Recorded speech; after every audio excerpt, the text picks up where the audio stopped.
سیرت نبی رحمت صلی اللہ علیہ وسلم، چیپٹر 16.2 رسول اکرم صلی اللہ علیہ وسلم کی وفات کے بعد۔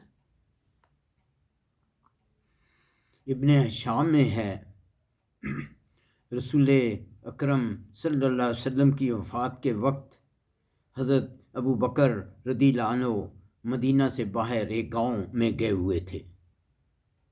جب حضرت عمر نے رسول اکرم صلی اللہ علیہ وسلم کی وفات کی خبر سنی تو وہ کھڑے ہو کر لوگوں کو تقریر کرنے لگے۔ وہ کہنے لگے، اللہ کی قسم، رسول اکرم صلی اللہ علیہ وسلم فوت نہیں ہوئے۔ حضرت عمر فرماتے تھے، اللہ کی قسم اس وقت میرے دل میں یہی خیال پختہ تھا۔ وہ اپنے رب کے پاس، عمر رضی اللہ عنہ نے جاری رکھی اپنی تقریر، وہ اپنے رب کے پاس تشریف لے گئے ہیں، جس طرح حضرت موسیٰ علیہ السلام تشریف لے گئے تھے، اور وہ 40 رات غائب رہے لیکن پھر اپنی قوم کے پاس واپس آ گئے تھے۔ گو ان کی واپسی سے پہلے مشہور کر دیا گیا تھا کہ وہ انتقال کر گئے ہیں۔ اللہ کی قسم رسول اکرم ضرور واپس آئیں گے اور ان منافقوں کے ہاتھ پاؤں کاٹ دیں گے جو یہ کہہ رہے ہیں کہ آپ صلی اللہ علیہ وسلم کی موت واقعہ ہو چکی ہے۔ حضرت ابو بکر کی آمد۔ حضرت ابو بکر اپنے گھوڑے پر گاؤں سے واپس مدینہ پہنچے اور سیدھے حضرت عائشہ رضی اللہ عنہ کے پاس گئے۔ حضرت ابو بکر رضی اللہ عنہ نے دیکھا کہ رسول اکرم صلی اللہ علیہ وسلم کا جسم مبارک دھاری دار چادر سے ڈھکا ہوا تھا۔ انہوں نے آپ صلی اللہ علیہ وسلم کے چہرے سے کپڑا اٹھایا اور آپ صلی اللہ علیہ وسلم کو بوسہ دیا اور روتے ہوئے کہنے لگے، میرے ماں باپ آپ پر قربان، پیارے نبی کریم، آپ زندگی میں بھی پاک تھے، وفات کے بعد بھی پاک ہیں۔ قسم اس ذات کی جس کے ہاتھ میں میری جان ہے، اللہ تعالیٰ آپ پر کبھی بھی 2 موتیں جمع نہیں کرے گا۔ جو موت آپ کے مقدر تھی وہ آپ پر وارد ہو چکی۔ پھر حضرت ابو بکر حجرے سے باہر تشریف لائے۔ اس وقت حضرت عمر لوگوں کو تقریر کر رہے تھے۔ حضرت ابو بکر نے فرمایا، قسمیں کھا کھا کر باتیں کرنے والے، ذرا ٹھہرو، بیٹھ جاؤ۔ مگر حضرت عمر نے اپنی تقریر جاری رکھی۔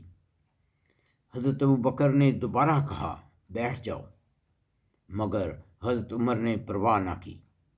اس پر حضرت ابو بکر نے اپنی تقریر شروع کر دی تو صحابہ کرام ان کی طرف متوجہ ہوئے۔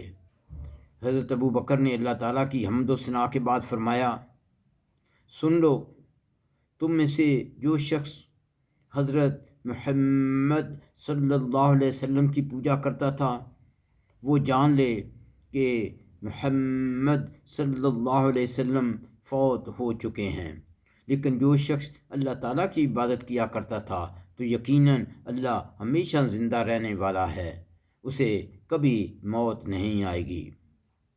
اللہ تعالیٰ نے قرآن کریم میں فرمایا، سورہ آل عمران آیت 144، اور محمد تو صرف ایک رسول ہے، ان سے پہلے بہت سے رسول گزر چکے ہیں، پھر اگر وہ وفات پا جائیں یا شہید ہو جائیں تو کیا تم اسلام سے اپنی ایڑیوں پر پھر جاؤ گے؟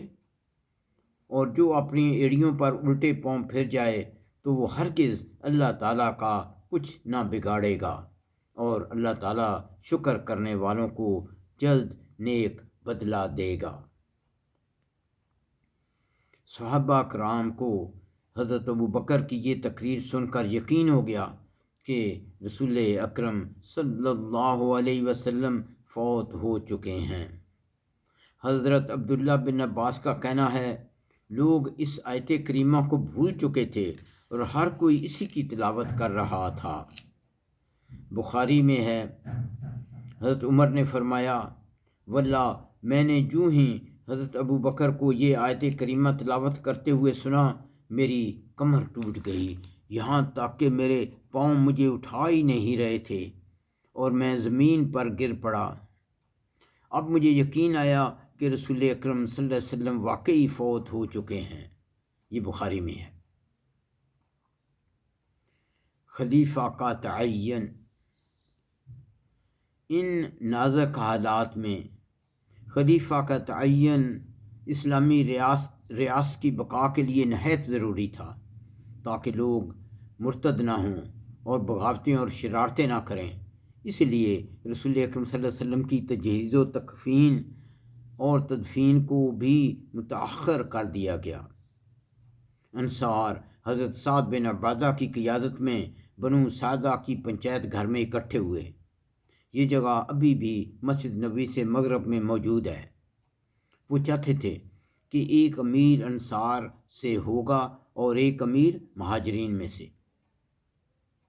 حضرت ابو بکر اور حضرت عمر کو اس میٹنگ کا علم ہوا تو وہ بھی حضرت ابو عبیدہ بن جراح کے ہمراہ وہاں پہنچے۔ حضرت ابو بکر نے اپنی تقریر میں کہا کہ امیر ہم ہوں گے اور تم ہمارے وزیر ہوگے۔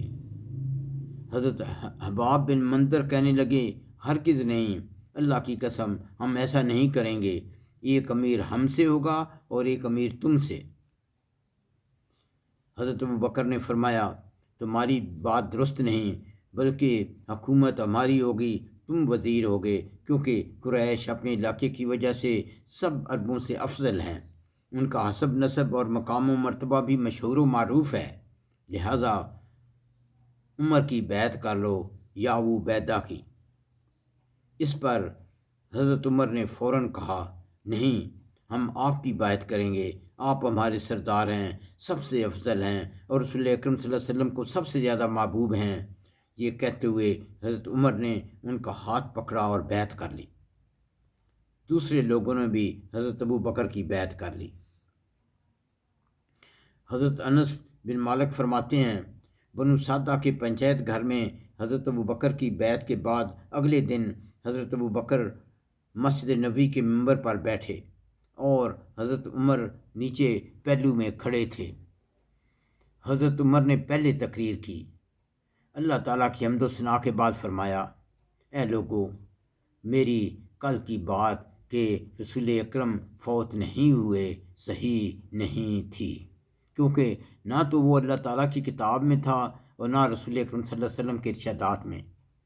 اب اللہ کے رسول تو فوت ہو چکے ہیں، مگر اللہ تعالیٰ نے تم میں وہ کتاب اللہ تعالیٰ کی وہ کتاب تم میں موجود ہے جس کے ذریعے اللہ تعالیٰ نے رسول اکرم صلی اللہ علیہ وسلم کو ہدایت عطا فرمائی تھی۔ اگر تم اس کتاب کو مضبوطی کے ساتھ پکڑے رکھو گے تو اللہ تمہیں بھی اپنی ہدایت پر قائم رکھے گا۔ اللہ تعالیٰ نے تم میں سے بہترین شخص پر متفق کر دیا ہے جو رسول اکرم صلی اللہ علیہ وسلم کے سچے اور مخلص ساتھی ہیں، حتیٰ کہ غار میں بھی آپ صلی اللہ علیہ وسلم کے ساتھ تھے، لہٰذا اٹھو اور ان کی بیعت کرو۔ یہ سن کر لوگ جوش و خروش سے بیعت کے لیے آگے بڑھے اور ثقیفہ بنو سعدہ کی خصوصی بیعت کے بعد حضرت ابو بکر رضی اللہ عنہ کی عام بیعت کی گئی۔ پھر حضرت ابو بکر رضی اللہ عنہ نے تقریر کی۔ انہوں نے اللہ تعالیٰ کی حمد و ثنا کے بعد فرمایا اے لوگو، مجھے تمہارا حکمران بنا دیا گیا ہے، مگر میں تم سے بہتر نہیں ہوں، میں کوئی اچھا کام کروں تو میری مدد کرنا، اور اگر میں غلطی کروں تو میری اصلاح کر دینا۔ سچ امانت ہے اور جھوٹ خیانت ہے۔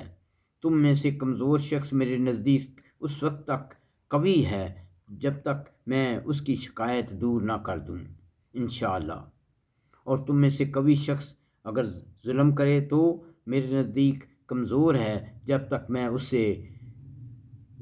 سے غصب شدہ حق واپس نہ لے لوں انشاءاللہ۔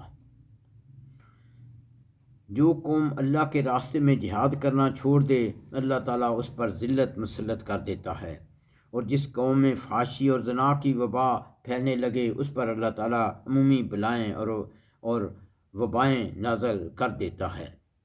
میں جب تک اللہ تعالیٰ اور رسول اکرم صلی اللہ علیہ وسلم کی اطاعت کروں تم میری اطاعت کرو، جب میں اللہ اور رسول اکرم صلی اللہ علیہ وسلم کی جب میں اللہ اور رسول اکرم صلی اللہ علیہ وسلم کی نافرمانی کروں تو تم میری اطاعت نہ کرو۔